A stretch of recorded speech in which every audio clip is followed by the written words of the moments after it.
Après Goma, Denis Nyakirou Tshisekedi et son équipe ont traversé le lac pour le Sud Kivu. Sur sa terre natale, l'accueil est digne d'une fille du terroir. Après le protocole, place à la mission. À l'hôpital général de référence de Walungu, la première dame a en toute intimité apporté un réconfort aux femmes victimes de violences sexuelles. Un réconfort rendu possible, notamment grâce au soutien du Fonds des Nations Unies pour la population.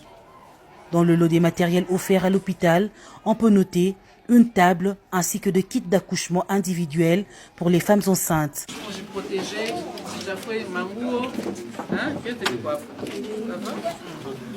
La prise en charge holistique des survivantes des violences sexuelles est l'un des piliers de l'hôpital général de Walungu qui tient mordicus à l'autonomisation de la femme.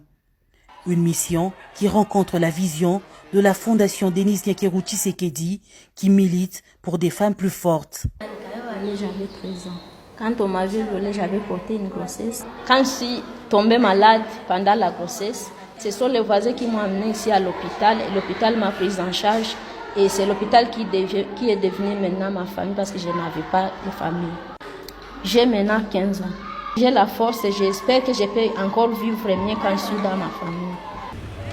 Sur sa terre natale, l'épouse du chef de l'État, accompagnée des autorités politico-administratives et coutumières, a remercié ses frères et sœurs pour avoir voté massivement son mari, Félix Antoine Tshisekedi.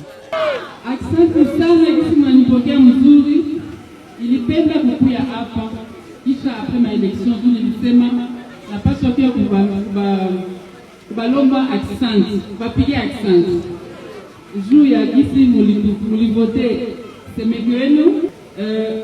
nous voter, nous avons le pouvoir, grâce à vous, ma famille, nous avons pas de nous avons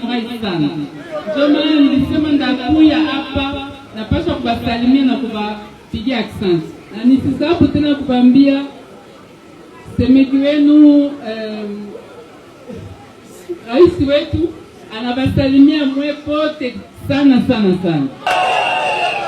Mama mheshimiwa,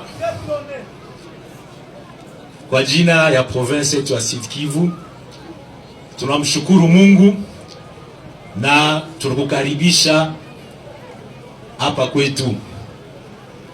kwetu Mweshe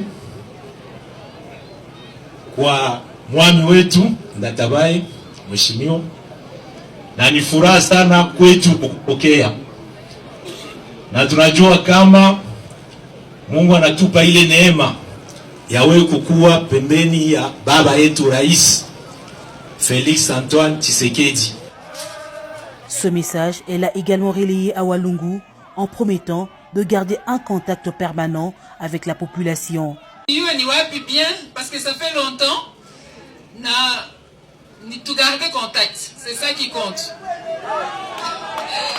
Na nilisema ndakuwa nafika hapa en tout cas miezi 5 itapita mimi nakui. Na mimi najua kama magumu iko mingi, mimi najua. Mais tutaessayer pole pole, tutapima namna kutafuta ma solution juu ya kuaméliorer maisha yetu. Na mimi nitakuwa wa kuambia kila siku papa asikuwa na sababu hapa.